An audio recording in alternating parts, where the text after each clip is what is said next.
Pengiraan parameter elektrik dalam reka bentuk litar. Apakah yang anda faham tentang parameter elektrik?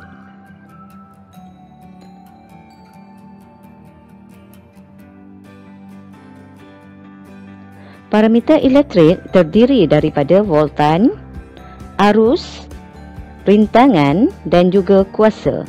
Cuba anda perhatikan simbol ataupun huruf yang mewakili bagi parameter-parameter ini. V mewakili voltan, I mewakili arus, R mewakili rintangan dan P mewakili kuasa.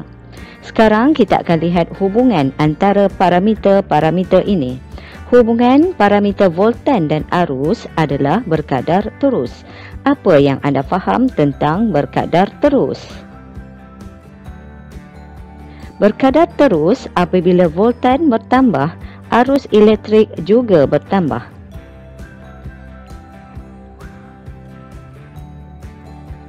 Hubungan parameter rintangan dan arus adalah berkadar songsang. Apa pula yang anda faham dengan berkadar songsang?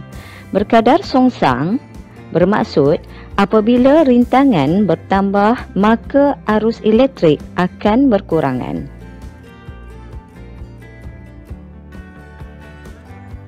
Cuba anda perhatikan kedua-dua hubungan antara parameter ini. Hubungan antara parameter ini dipanggil sebagai hukum Ohm. Sekarang kita akan lihat formula pengiraan parameter menggunakan hukum Ohm. Okey, 4 parameter yang telah kita pelajari sebentar tadi. V mewakili voltan, V bersamaan dengan arus darab rintangan. V sama dengan I darab R. Parameter yang kedua iaitu arus. Arus bersamaan dengan voltan bahagi rintangan. V bahagi R. Parameter yang ketiga iaitu rintangan. Rintangan bersamaan dengan voltan bahagi arus. R sama dengan V bahagi I. Parameter yang keempat iaitu kuasa. Kuasa ataupun P bersamaan dengan voltan darab arus. P sama dengan V darab I.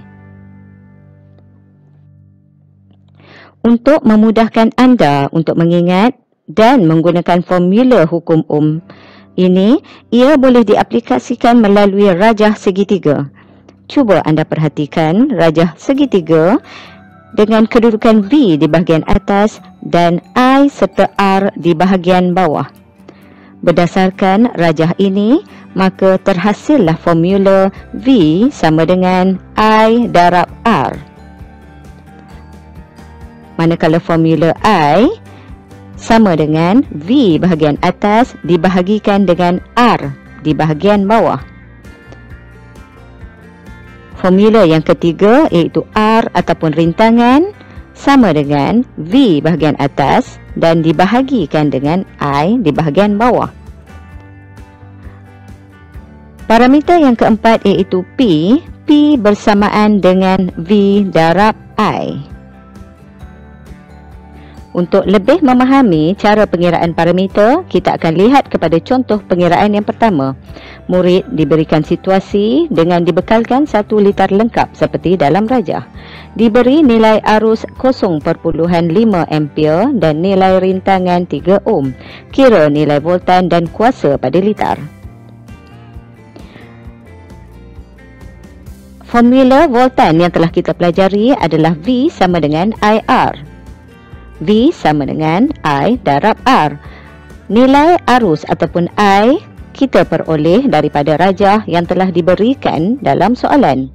I iaitu nilai 0.5 ampere yang kita darabkan dengan nilai rintangan juga kita peroleh daripada litar ataupun soalan iaitu 3 ohm.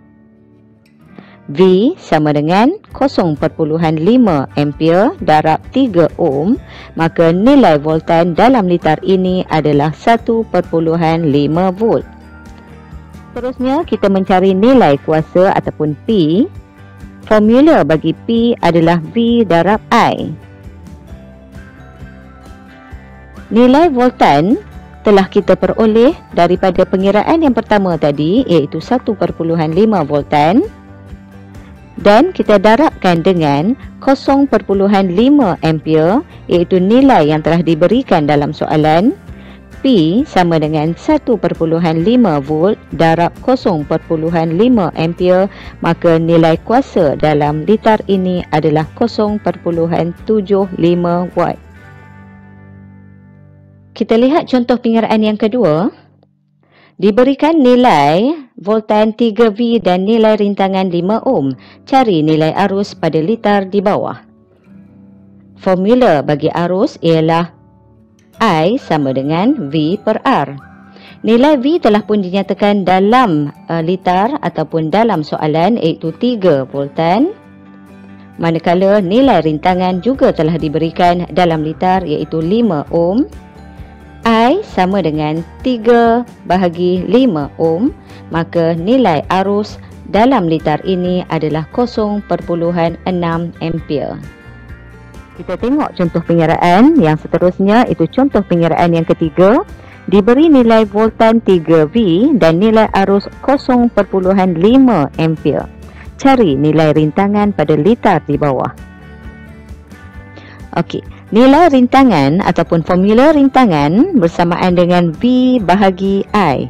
Maka kita ambil nilai V daripada soalan ataupun litar yang telah diberikan dan dibahagikan dengan I, iaitu 0.5 ampere, juga telah diberikan dalam soalan. Rintangan sama dengan 3V dibahagikan dengan 0.5 ampere, menghasilkan nilai rintangan dalam litar ini iaitu 6 ohm.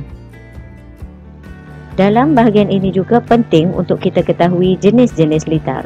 Terdapat 3 jenis litar, iaitu yang pertama litar siri, yang kedua litar selari, dan yang ketiga litar siri selari. Sekarang kita akan lihat sifat dan juga perbezaan antara ketiga-tiga litar ini. Cuba anda perhatikan di bahagian atas adalah merupakan lukisan bergambar. Lukisan bergambar adalah lukisan yang kita lakarkan menggunakan komponen elemen elektrik. Manakala di bahagian bawah adalah merupakan lukisan skematik. Lukisan skematik kita akan lukis ataupun lakarkan menggunakan simbol bagi elemen-elemen elektrik. Baik, kita tengok litar siri. Litar siri bermaksud litar yang mempunyai satu laluan sahaja, berbanding dengan litar selari yang mempunyai lebih daripada satu laluan. Manakala litar siri selari adalah merupakan gabungan litar siri dan litar selari, dan kebiasaannya mempunyai 3 atau lebih beban.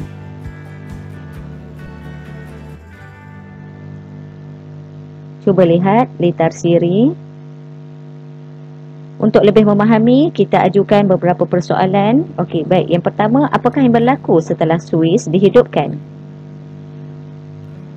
Setelah suis dihidupkan, ketiga-tiga mentol M1, M2 dan M3 menyala. Apakah yang berlaku sekiranya M1 rosak? Sekiranya M1 rosak pada litar siri, M2 dan M3 juga tidak akan menyala. Bagaimanakah sifat nyalaan ketiga-tiga mentol? Okey, kecerahan mentol adalah berbeza dalam litar siri, yang mana M1 lebih terang, M2 kurang terang dan M3 sangat tidak terang. Baik, sekarang kita lihat kepada litar selari. Apakah yang berlaku setelah suis dihidupkan?